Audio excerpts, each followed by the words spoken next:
This post, let me make that a little bit bigger. Whoop. Okay. This is a great account, by the way, on Twitter, at Push Biden Left. It says Biden and Kamala are spending over 18 times more of our money on causing this problem than they are spending on fixing it. And below that are two screenshots. One shows a headline that reads, the U.S. has sent record $18 billion in military aid to Israel in past year at a minimum. That's from October 7th, 2024. That's a Truth Out article. And then USAID.gov shows that today's funding brings the total U.S. humanitarian assistance announced for the Palestinian people to more than $1 billion since October 2023. I can't help but wonder if they're also including that pier that they built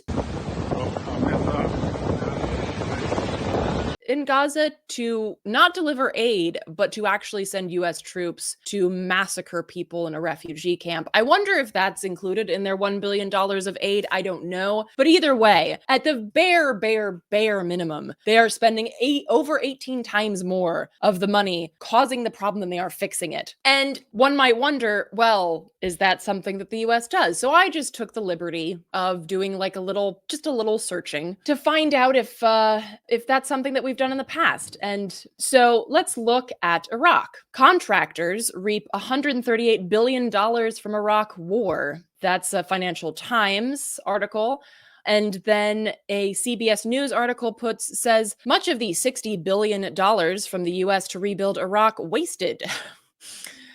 Okay, so contractors alone got $138 billion from the Iraq war. That's not what was spent, by the way. That's not the money that was spent by the Pentagon. That was money that was just gotten by contractors, military contractors. Now, $60 billion was sent to quote unquote rebuild Iraq, which also in classic US fashion did not do the thing that they said they were going to do. And of course, 10 years and $60 billion in American taxpayer funds later, Iraq is still so unstable and broken that even its leaders question whether US efforts to rebuild the war-torn nation were worth the cost. Answer: no. I'm going to kind of butcher this quote, but to quote Eduardo Galeano, an Uruguayan author, anytime the U.S. tries to save a nation, they either turn it into a cemetery or an insane asylum. And oftentimes, I would say both. And this is exactly what they did with Iraq. What the U.S.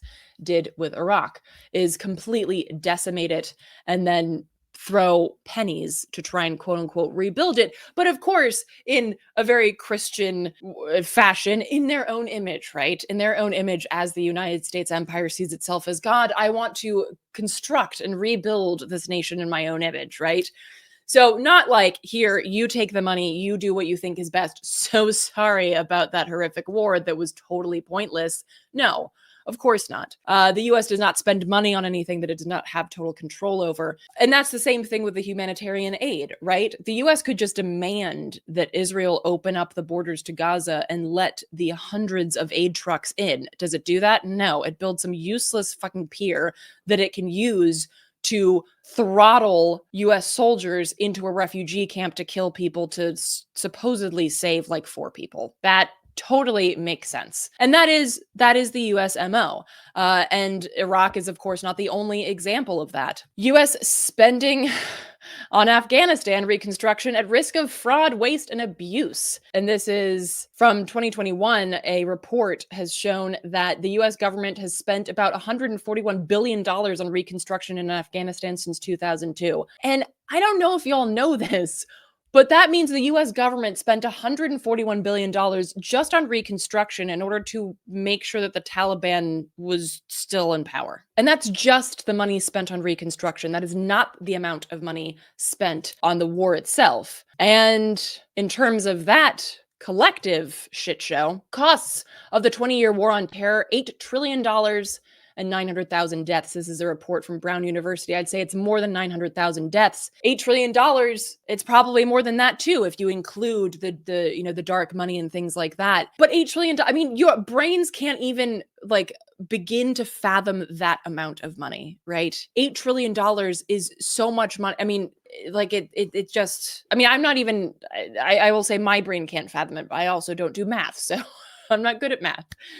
But, there are these explanations, like you'd have to work if you started working at a rate of $100,000 an hour when Jesus was born and you saved all of that money, there would still be like 9 people in the US that are more wealthy than you. So that, and those are just billionaires. $8 trillion. And for what? Obviously, the war on terror has created more terrorism, mostly from the US side of things, right? Just kind of like the war on drugs created more drug problems, more health problems in general. I bring this up to show that what the US is doing with regards to Israel, what the US is doing with regards to helping Palestine, which is laughable, is bullshit. And it was always going to be bullshit because this is what the US has done and always does do in terms of helping nations. Again, as what Eduardo Galeano put it, anytime the US tries to save a nation, they end up turning it into either an insane asylum or a cemetery. And I'm adding to that quote, I'd say both.